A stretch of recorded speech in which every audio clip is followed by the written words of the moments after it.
पिछले सेशन में हमने जानकारी ली थी ऑपरेटिंग सिस्टम के बेसिक्स के बारे में और ऑपरेटिंग सिस्टम की हिस्ट्री के बारे में। इस सेशन में बात करेंगे ऑपरेटिंग सिस्टम के मुख्य कार्य क्या हैं, मेन फंक्शंस क्या हैं ऑपरेटिंग सिस्टम के। आइए सबसे पहले शुरुआत करते हैं मेमोरी मैनेजमेंट। कंप्यूटर में अलग अलग तरह की मेमोरी अवेलेबल है, जिसमें कैश मेमोरी अवेलेबल है, प्राइमरी मेमोरी है, सेकेंडरी मेमोरी है। उन सभी को मैनेज करना ऑपरेटिंग सिस्टम का काम रहता है। यूज़र यानी मैं या आप जब भी कोई आदेश कंप्यूटर को देते हैं तो कंप्यूटर के द्वारा उन सभी बड़े या छोटे कार्य या उन आदेश या टास्क को पूरा किया जाता है। इन छोटे बड़े कार्य पूरे किए जाते हैं, इनको हम प्रोसेस कहते हैं। और असल में कंप्यूटर का कार्य इन्हीं प्रोसेस को करना होता है।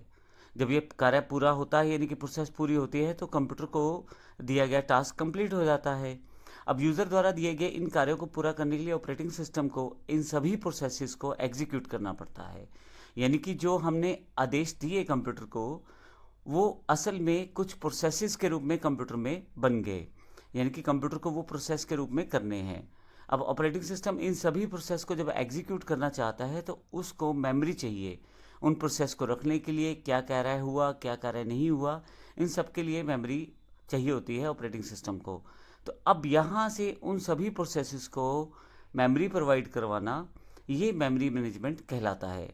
ऑपरेटिंग सिस्टम प्राइमरी मेमोरी और मेन मेमोरी दोनों को मैनेज करता है। मेन मेमोरी जो रहती है फास्ट स्टोरेज होती है। मेन मेमोरी हर एक लोकेशन का रिकॉर्ड रखती है। मेन मेमोरी को डायरेक्ट सीपीयू से एक्सेस किया जा सकता है। मेमोरी मैनेजमेंट प्राइमरी मेमोरी का रिकॉर्ड रखता है कि इसका कौन सा एड्रेस यूज़ किया जा रहा है, कौन सा एड्रेस अभी यूज़ नहीं है।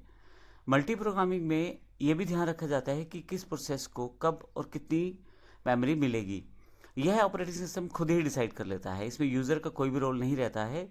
जब किसी प्रोसेस की ज़रूरत नहीं है तो ऑपरेटिंग सिस्टम उसे खुद ही फिनिश करता है और उसको दी गई मेमोरी उससे खाली करवा ली जाती है।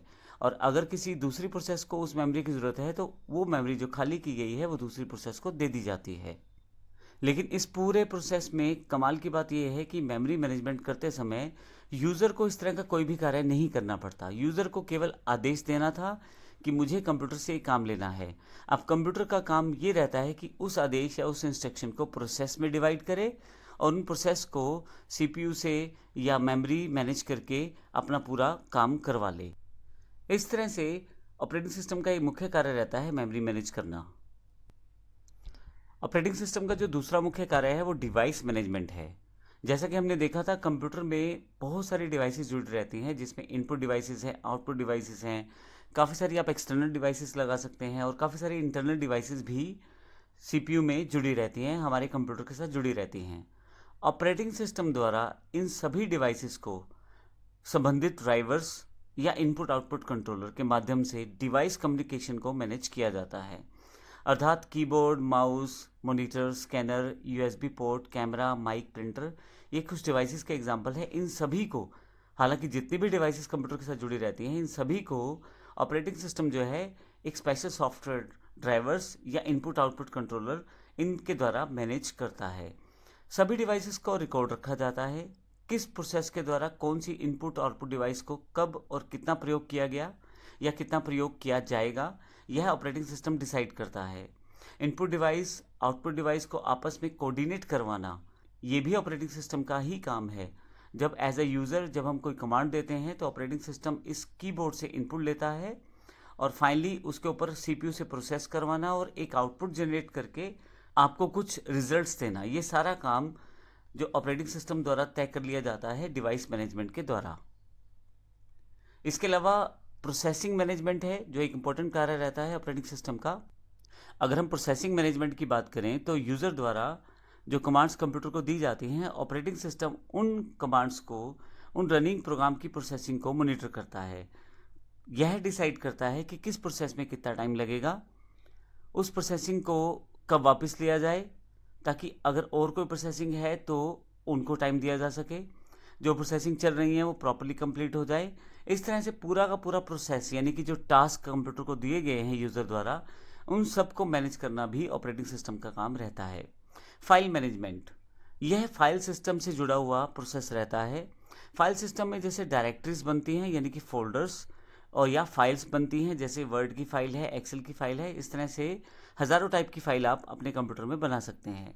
फाइल्स को ऑर्गेनाइज करके रखना, हम आसानी से किसी डेटा को सर्च कर सकें, किसी फाइल को सर्च कर सकें, किस तरह से हम उसकी इन्फॉर्मेशन ले सकें, उस फाइल को बनाने का तारीख, उस फाइल को मॉडिफाई करने का तारीख या उसका स्टेटस, इन सभी चीज़ों को ऑपरेटिंग सिस्टम द्वारा मैनेज किया जाता है। फाइल क्या हार्ड डिस्क पे स्टोर होने वाली है या फाइल जो है वो एक पेन ड्राइव जो एक्सटर्नल मेमोरी है उस पर स्टोर किया जाने वाला है, सब के सब चीज़ों को फाइल एस्पेक्ट से जुड़ी हुई सारी मैनेजमेंट को ऑपरेटिंग सिस्टम अपने द्वारा ही कर देता है। यूज़र को डायरेक्टली कुछ भी नहीं बताना, उसको सिर्फ ये बताना है कि उसको फाइल या फोल्डर बनाना कहाँ है, बाकी सारा काम ऑपरेटिंग सिस्टम द्वारा खुद ही कर लिया जाता है। अगर किसी कारण से पहले से वो फाइल अवेलेबल है या उस नाम की फाइल अवेलेबल है तो ये जानकारी कंप्यूटर यूज़र को दे देता है। डिलीट करते समय भी फाइल को 2 बार कंफर्म किया जाता है यूज़र से, ताकि गलती से डिलीट ना हो जाए। डिलीट करने के पश्चात उसको रिसाइकिल बिन तक लेके जाना फाइल्स फोल्डर्स को, और अगर यूज़र को बाद में ज़रूरत पड़े तो वहाँ से वापस रिस्टोर करना, ये सारा का सारा प्रोसेस बड़ी आसानी से ऑपरेटिंग सिस्टम द्वारा कर दिया जाता है। फाइनली जो लास्ट टास्क है वो बड़ा इंपॉर्टेंट रहता है कंप्यूटर में, सिक्योरिटी से रिलेटेड। कंप्यूटर एक सिक्योर डिवाइस है। कंप्यूटर डिवाइस सिक्योर इसलिए है क्योंकि ऑपरेटिंग सिस्टम ने इसे सिक्योर बना दिया है।